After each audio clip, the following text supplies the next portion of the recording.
حوالے سے بات کرنے کے لیے ہمارے ساتھ موجود ہیں chairman Pakistan soft where house ایسوسی ایشن سجاد مصطفیٰ سعید صاحب. بہت شکریہ سجاد صاحب, آپ نے ہمارے پروگرام کے لیے وقت نکالا. And good morning to you. سوال آپ سے یہ کہ معاشی استحکام میں اگر بات کی جائے آئی ٹی سیکٹر کی, مزید اور کیا کردار ادا کر سکتا ہے آئی ٹی سیکٹر, اور اس سلسلے میں بجٹ میں کن اقدامات کی آپ کو لگتا ہے کہ خاص طور پر ضرورت ہے؟ جی بہت بہت شکریہ جی, thank you for giving us the opportunity. I T sector جیسے آپ نے دیکھ لیا کہ بہت زیادہ ریلیونٹ ہے ہماری اکنامک پالیسی کے اندر. جی ہم لوگ one of the largest employers of youth ہیں. تقریباً ایٹ لیسٹ جو منیمم ایسٹیمیٹ ہے تقریباً 6 لاکھ سے زیادہ ہم لوگوں کو یوتھ کو امپلوائے کر رہے ہیں. ہمیں جی گورنمنٹ سے بجٹ کے اندر کچھ زیادہ نہیں چاہیے. ہم نے 2 چیزیں ہم ان پرنسپل گورنمنٹ سے چاہ رہے ہیں, ایک کنٹینیوٹی آف دا پالیسی اور ایک consistency of applicability. Continuity of policy سے ہماری مراد یہ ہے کہ جو بھی ٹیکس کا آج اسٹرکچر ہے, ہم گورنمنٹ سے یہ ریکویسٹ کریں کہ اس کو اگلے 10 سال کے لیے اناؤنس کریں. جیسے آپ کو معلوم ہوگا ہم نے پچھلے ڈی ایف ڈی آئی میں $600 ملین کی انویسٹمنٹ ہم لے کے آئے ہیں پاکستانی اکانومی کے اندر.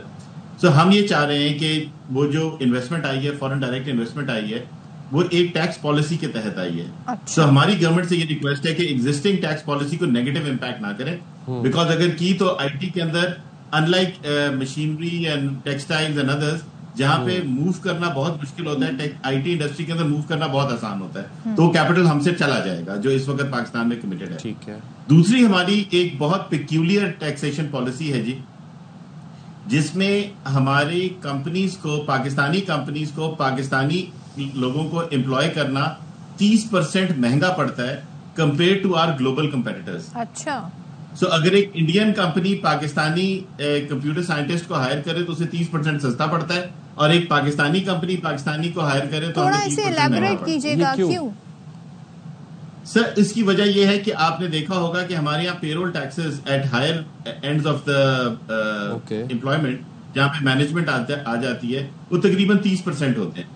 سو اگر ایک پاکستانی کمپنی کسی امپلائی کو ہائر کرے تو ہمیں 30% مہنگا پڑتا ہے, اور اگر وہی ریموٹ ورکر بن جائے تو وہ 30% سستا ہو جاتا ہے. تو ہم نے گورنمنٹ سے یہ کہا ہے کہ ریموٹ ورکر اور فری لانسر کی کمپلیٹ ڈیفینیشن کریں, اور ریموٹ ورکر کو ویسے ہی, وہ ریموٹ ورکر جو ہائیلی پیڈ ہیں, جو لو پیڈ ہے ان سے ہمیں کوئی ایشو نہیں ہے, جو ہائیلی پیڈ ہے, جو 2-2.5 لاکھ روپے ماہانہ سے زیادہ کما رہے ہیں, مہینے کے تقریباً 2.5 ملین روپیہ کما رہے ہیں, ان کو ویسے ہی ٹیکس کریں جیسے کہ وہ ہمارے امپلائیز کو کرتے ہیں, تاکہ جو انکنسسٹنسی ہے یہ ختم ہو جائے. اگر یہ 2-3 کام یہ ایسا کیا یہ بہت مشکل کام ہے یہ پالیسی میں اس طرح کی چینجز یا ریفارمیشن لانا آپ کے خیال میں, یا it can be easily done? It's very simple جی, it is very simple.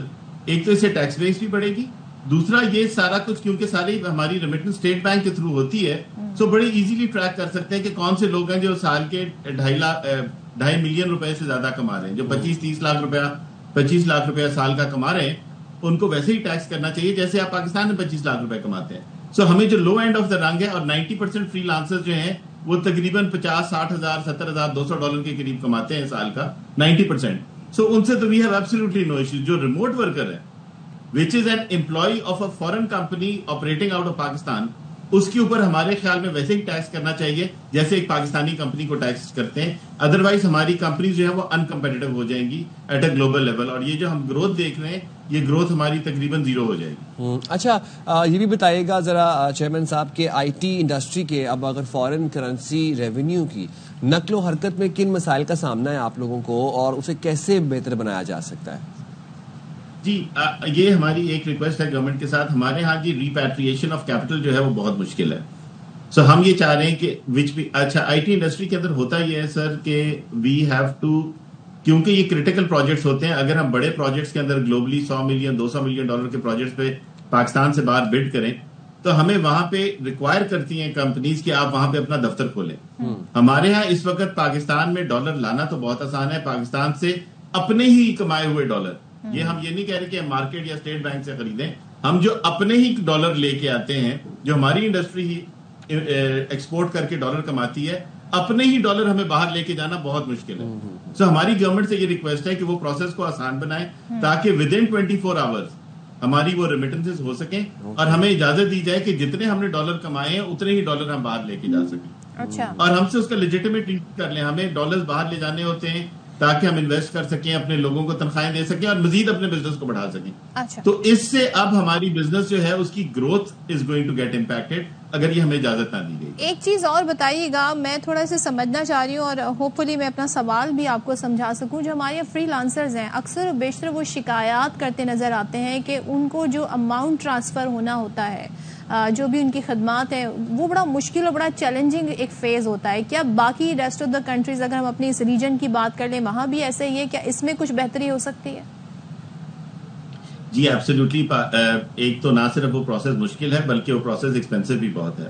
Free lancers اس وقت تقریباً 8 سے 10% آف ٹوٹل ایکسپورٹ ہے ہمارا, بٹ ہماری یہ ریکویسٹ یہ ہے کہ اس پروسیس کو both bringing in capital and taking capital out, یہ دونوں پروسیس جو ہے ہمارا بہت آسان کرنے چاہیے. اس کے لیے بہت سارے فورن ادارے جو ہیں جیسے پے پیل ہو گیا یا اس قسم کی اور بہت ساری آرگنائزیشنز ہیں, ان کو یہاں پہ لانا چاہیے. یہ جو ابھی کرپٹو پاکستان کا کرپٹو کاؤنسل وغیرہ, اس میں یہ بھی ایک رول پلے کر سکتا ہے کہ وہ منی جو فورن جگہ پہ موجود ہے وہ کس طریقے سے لوکلی ہم لوگ اپنے پاکستان کے اندر لا سکیں.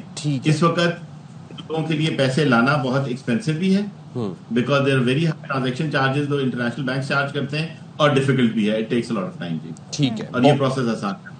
رائٹ. بہت شکریہ سجاد پاشا صاحب, آپ نے سجاد مصطفیٰ صاحب, آپ نے ہمارے پروگرام کے لیے وقت نکالا. اور ہم جائیں ایک چھوٹی سی